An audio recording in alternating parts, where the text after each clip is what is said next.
الحمد لله وصلى الله تعالى وسلم وبارك على رسول الله محمد وآله المهتدين بهداه من الصحب والأزواج والقرابة والتابعين لهم بإحسان إلى يوم لقاء الله. بینەران و بیسەرانی بەڕێز و خۆشەویست، خۆشحاڵم کە لە ئاڵلقەی دوازدەیەمی بابەتی چۆن دەبینە موسڵمانی ڕاست و ساغدا بە دیدارتان شاد دەبمەوە. لەم ئاڵلقەی دوازدەیەمەدا باسی بابەتێکی گرنگ دەکەین. هەڵبەتە هەموو بابەتەکان کە لەم ئاڵلقانەدا دەیان توێژینەوە گرنگن، بەڵام وەکو لە سەرەتای ئاڵلقە یەکەمەوە گوتم من زۆر بە پوختی و بە کورتی و بە گوشراوی قسەکان دەکەم، ئەگەرنا هەر کامێک لەو پرس و مەسەلانە کە لەبارەیان و دەدوێین هی ئەوەن کە بە چەند ئاڵلقە قسەیان لەبارەوە بکرێ. جا ئەم بابەتی ئەم ئاڵلقەیەمان بریتێ لە هاوسەنجی لە نێوان ڕوح و جەستە و عەقڵ و دڵدا. یەکی دیکە لەو هۆکارانەی کە ئێمە دەتوانین موسڵمانەتیەکی ڕاست و ساغیان پێدەسەبەر بکەین بۆ خۆمان، ئەوەی کە هەوڵ دەین هاوسەنجی ڕابگرین لە نێوانی ڕوح و جەستەماندا و لە نێوانی عەقڵ و دڵماندا. من لە چەند بڕگەیەکدا ئەم باسە شی دەکەمەوە. یەکەم پێناسەی ئەو هاوسەنجی ڕاگرتنە و دوایی گەورەی و گرنگی ئەو هاوسەنجی ڕاگرتنە و پاشان ڕێوە دەستێنانی و دوایش بەرهەم و شوێنەواری ئەو هاوسەنجی ڕاگرتنە لە نێوان ڕوح و جەستە لەلایەک و عەقڵ و دڵ لەلایەکی دیکەوە. بێمە سەر بڕگەی یەکەم، ماناو مەبەستی هاوسەنجی ڕاگرتن لە نێوان ڕوح و جەستە و عەقڵ و دڵدا چییە؟ گومانی تێدا نییە کە مرۆڤ هەر کامێک لە ئێمە و جیا لە ئێمەش هەموو مرۆڤێک بە پێی ئەوە کە خوا هەواڵی پێداوین وەکو واقعیش دیارە لە دوو بەشی سەرەکی پێکاتوە. بەشێکی بیندرا و بەرهەست کە جەستەکەیەتی و بەشێکی نابەرهەست کە ڕوحەکەیەتی. خوا سوبحانە وتەعالە هەم لە باسی دروستکردنی ئادەمدا عەلەیهی السەڵات وەسەلام بابی مرۆڤایەتی باسی ئەوە دەکات فەئیدا سەوەیته وەنەفەخت فیه من ڕوحی فەقەعوا لەه ساجدین. هەر کاتێک ڕێکم خست واتە جەستەکەی، دوای ئەوە کە جەستەکەی تێر و تەواو بووە، ئەمجا لە ڕوحێکی کە تایبەتە بە خۆمەوە فوم بەبەردا کرد، ئێوە بۆی بە کڕنوشدا بکەون. هەروەها لە سوورەتی ئەلیف لام میمی سەجدەدا خوا سوبحانە وتەعالە باسی دروستکردنی ئینسان دەکات، دەفەرمێ الذی بدأ خلق الإنسان من طین ثم جعل نسله من سلالة من ماء مهین ثم سواه ونفخ فيه من روحه. ئەو زاتەی کە دروستکردنی مرۆڤی لە قوڕەوە هێناوە، واتە سەرەتاکەی لە قوڕەوە هاتووە، جەستەی ئادەم عەلەیهی السەڵات وەسەلام، و دوایی خوا ڕوحی بەبەردا کردووە. دوایی دەفەرمێ وەچەی ئادەمی لە ئاوێکی بەکەم تەماشاکرا و مەهین، واتە بەکەم تەماشاکرا و یا سووگ یا کە بێزی لێ بکرێتەوە، کە مەبەست پێ تۆوی پیا و ئافرەتە، وەچەکەی لەوە بڕیاردا و پاشان خوا لە ڕوحی خۆی فووی بەبەردا کە دواتە ڕوح کە دروستکراوێکی تایبەتی خوایە سوبحانە وتەعالە، نەک بە واتایە کە ڕوح لەخوا جیابوو بێتەوە. هەڵبەتە ئەوەی کە بۆ من دەرکەوتووە وشەی ڕوح تەنیا بۆ ڕوحێک بەکارهێنراوە کە بەبەر جەستەی مرۆڤدا دەکرێت. ئەلبەتە ڕوح بۆ جیبریلیش بەکارهێنراوە، نەزەلە بیه الروح الئەمین. هەروەها ڕوح بۆ وەحی خوش بەکارهێنراوە، ينزل بالروح من أمر على من يشاء من عباده وجعلناه روحا ولكن جعلناه روحا نهدي به من نشاء من عبادنا وكذا فرمي وكذلك أوحينا إليك روحا من أمرنا ما كنت تدري ما الكتاب ولا الإيمان ولكن جعلناه نورا نهدي به من نشاء من عبادنا. خواهی پرگار قرآنشی بە ڕوح ناو بردووە، جیبریلیشی بە ڕوح ناو بردووە، ئەو وەحیش کە بۆ پێغەمبەرانی ناردووە بە ڕوحی ناو بردووە هەروەکو ڕوحیش بەبەر مرۆڤدا کراوە بەڵام هی غەیری مرۆڤ لە قورئاندا خوا ڕوحی بۆ بەکار نەهێناوە بەڵکو وجعلنا من الماء كل شيء حي خاوەنی ژیانن هەموو ڕوەک و زیندەوەران و ژیانداران ئەوانە خاوەنی ژیانن بۆیە ڕاستتر وایە بگوترێ ژیان لەبەران یا ژیانداران نەک بگوترێ ژیان لەبەر تاکە کائینێک هەبێ ڕوحی لەبەردابێ ئەو ڕوحی کە خوا باسی کردو تەنیا مرۆڤە جا مرۆڤ جەستەی هەیە و ڕوحی هەیە هەر کام لە جەستە و لە ڕوح گومانی تێدانێت کە داخوازیان هەن داواکاریان هەن هاوسەنجی ڕاگرتن لە نێوانی داخوازیەکانی جەستە و ڕوحدا ئەوەیە کە من لێرەدامە بەستمە کە بەبێ هاوسەنجی ڕاگرتن لە نێوان داخوازیەکانی ڕوح و جەستەدا مرۆڤ ناتوانێت موسڵمانێکی ڕاست و ساغ بێ ئەوە لەلایەک لەلایەکی دیکە مرۆڤ عەقڵی هەیە و دڵیشی هەیە عەقڵ بێگومان هەر یەکێکە لە دەرهاویشتەکانی ڕوح مرۆڤ هەتا ڕوحی لەبەرە عەقڵ و هۆش و ئیدراکی کار دەکا و لە ڕاستیدا عەقڵ پەیوەندی بە ڕوحەوە هەیە بۆیە کاتێک مرۆڤ ڕوحیشی لە جەستە زیاد دەبێتەوە عەقڵ لەدەست نادات عەقڵ و هۆشی هەر دەبێ بەڵکو پێنج هەستەکانی دیکەشی دەبن وەکو کە مرۆڤ لە خەودا ئەوە دەبینێەوە لە جیهانی بەرزەخدا و لە قیامەتدا هەموو ئەو ناز و نیعمەتانەی کە خوا دایناون هەرچەندە خوا باسی ئەوەی کردووە کە جەستەکانی زیندوو دەکرێنەوە بەڵام گرنگەوەیە کە مەرج نییە ئەو پێنج هەستانە و عەقڵ و هۆش تایبەت بن بە حاڵەتی لە نێو جەستەدابوونی ڕوحەوە بەڵکو وا پێدەچێت کە زیاتر ئەوانە دەرهاویشتەی ڕوح بن جا ڕوحەکە لە نێو جەستەدا بێ بەهۆی جەستەوە ئەو شتانە دەرەک دەکا ئەگە لە نێو جەستەشدا نەبێ بە شێوەیەکی دیکە کە خوا بەخۆی دەزانێت چۆنەوەکو لە جیهانی بەرزەخدا لە نێوانی ڕوح و لە نێوانی عەقڵ و دڵیشدا پێویستە هاوسەنجی ڕابگیرێ کە دڵ مەڵبەند و چەقی عاتیفە و هەست و سۆز و نەستە بەڵام عەقڵ مەڵبەند و چەقی هۆش و ئیدراک و زانینە لە نێوانی ئەو دوانەشدا پێویستە هاوسەنجی بپارێزرێ کارێک کە تایبەتە بە عەقڵ و بە عەقڵ بسپێردرێ کارێکیش کە هی دڵە بە دڵ و دەروون بسپێردرێ و کارەکانیان تێکەڵ نەکرێن ئەلبەتە بە درێژایی مێژووی مرۆڤ هەمیشە تێپەڕاندن بۆ جێبەجێکردنی داخوازیەکانی جەستە لەسەر حیسابی ڕوح یا تێپەڕاندن لە جێبەجێکردنی داخوازیەکانی ڕوح لەسەر حیسابی جەستە هەر بووە هەر وەکو داشکان بەلای عەقڵدا لەسەر حیسابی ڕوح وەکو فەیلسوفەکان کردویانە یا داشکان بەلای ڕوح دڵدا لەسەر حیسابی عەقڵ وەکو هەندێک لە خەڵکی عاتیفی و هەندێک لە ئەوانەی کە لە نێو بازاری تەسەووفدا بوو نەک هەمویان کردویانە بەڵام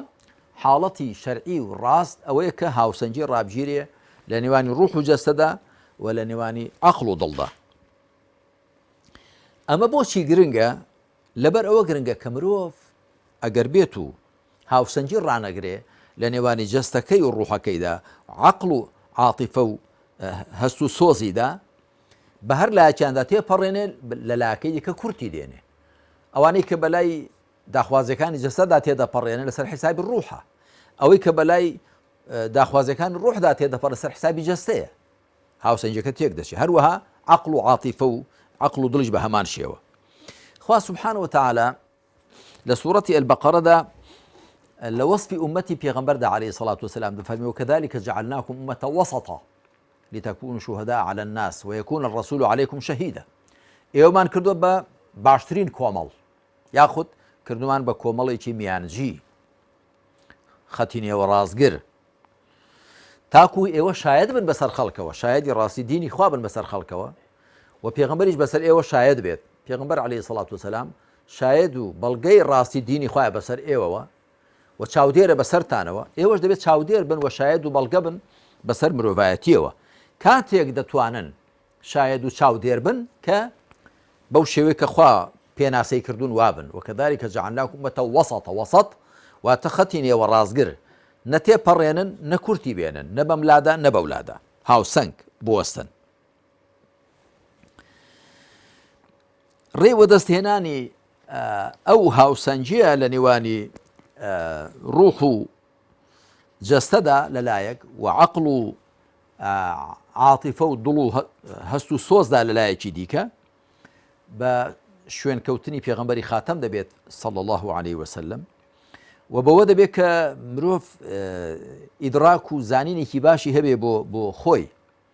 بزانێت کە تەنیا جەستە نییە تاکو تەنیا چاو لەسەر داخوازەکانی جەستە هەڵدا بگرێ و بزانێت کە تەنیا ڕوحیش نییە بەڵکو ڕوحی هەیە و جەستەشی هەیە. جەستەکەی لە خاکەوە هاتووە جەستەیەکی خاچی لەگەڵ ڕوحێکی خوایی. جەستە خاچیەکەی داوای پێداویستیەکانی خۆی دەکات کە لە خاک پەیدا دەبن، خواردن و خواردنەوە و ڤیتامینەکان و پرۆتینەکان و هەموو شتانە کە جەستە پێویستی پێن لە خاک پەیدا دەبن چونکە جەستەکە بۆ خۆی لە خاکەوە هاتووە پێداویستیەکانیشی لە خاکەوە جارێکی دیکە دەستگیر دەبن. ئەمە مرۆڤ هەموو کەس هەستی پێ دەکات. ڕوحیش خواییە، ئێمە نازانین ڕوح چییە. ويسألونك عن الروح قل الروح من أمر ربي وما أوتيتم من العلم إلا قليلا. لباري الروح وبرسيار لكم الروح لكاري پروردگارما كما يشيش نبي زانياريتان پێ نەدراوە واتە بەو کەمە زانیاری ناتوانن دەرکی چیەتی ڕوح بکەن. بەڵام دەزانی کە ڕوح شتێکە لە سەروی مادەوەیە و ڕوح دروستکراوێکی تایبەتی خوایە سبحانه وتعالى. ڕوح کە لە خواوە هاتووە و دروستکراوێکی تایبەتی خوایە خۆراک و پێداویستیەکانیشی لە خواوە دابین دەکرێن. مرۆڤ ئەگەر ئاوە هەستڕا بگرێت تەماشای خۆی بکە زۆر چاک دەزانێت کە جەستەکەی داوای ئەو پێداویستیانە دەکات کە لە خاکەوە پەیدا دەبن. داوای ئاو دەکات، داوای خواردن دەکات، داوای میوە دەکات، داوای بۆیەنە چەوری دەکات، داوای ڤیتامینەکان دەکات، داوای پرۆتینەکان دەکات، هەموو شتان لە خاک پەیدا دەبن. و ئەگەر لەگەڵ ڕوحیشیدا ڕاست بکە تەماشا دەکات ڕوحیشی داوای خۆراکێک دەکات کە لە خواوە بۆی دێت. وكو خواه سبحانه وتعالى دفرمي الذين آمنوا وتطمئن قلوبهم بذكر الله ألا بذكر الله تطمئن القلوب. أواني بروان هناو بيادي خواه ضليان آرام دقري وخشني بودي دادا سكني ئاگادار بن تەنیا بەیادی خوا دڵان ئارام دەگرن بیادی خوا واتە پەیوەندی لەگەڵ خوا بەندایەتی بۆ خوا بەوە دڵی مرۆڤ دادەسەکنێ و ئارام دەگری ئەو خژنی بۆ دێ. ئەنجا ڕێوەدەستهێنانی ئەو هاوسەنجی ئەوەیە کە تۆ چاک خۆت بناسی و چاک لە قورئان تێبگەی و چاک لە ڕێبازی پێغەمبەر تێبگەی عەلەیهی سەڵات وسەلام و بەبێ شوێن پێ هەڵگرتنی پێغەمبەر عەلەیهی سەڵات وسەلام ئێمە ئەو حاڵەتی هاوسەنجیمان بۆ نایەتە دی نە لێوانی لە نێوان ڕوح و جەستەدا نە لە نێوانی عەقڵ و دڵدا. خوا پێغەمبەرانی عەلەیهیمو سەڵات وسەلام بۆیە ناردوون بۆی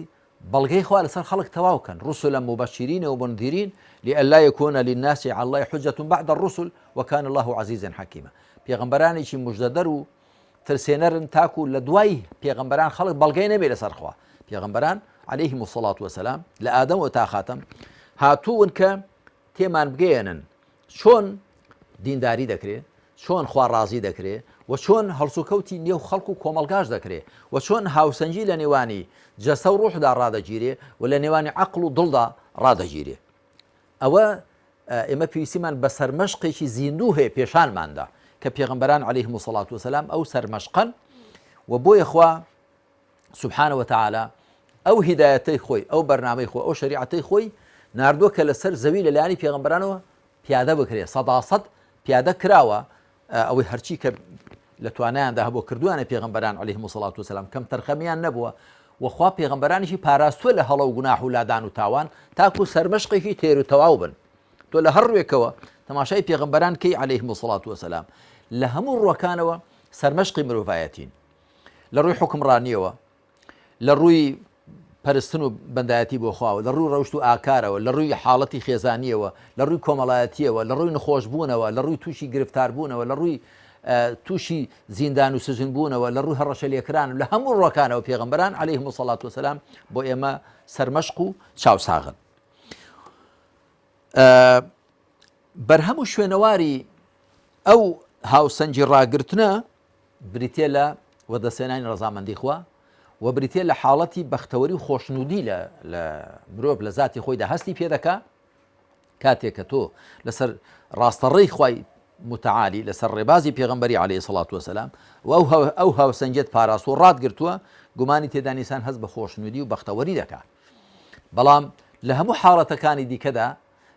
مرۆڤ هەست بە تێکچوونی ئەو هاوسەنجە دەکاوە بە هەست بە حاڵێکی شپرس دەکا. ئەگەر لە جێبەجێکردن داخوازەکان ڕۆح تێپەڕێنە بەسەر حسابی جەستەی پەژمردە و بێهێز و لاواز دەبێ، نەخۆش و دەردەدار دەبێ. ئەگەر بەلای جەسەدا تێپەڕێنێ ڕوحەکەی کز و لاواز و پەژمردە دەبێ. ئەگەر بەلای عەقڵدا تێپەڕێنێ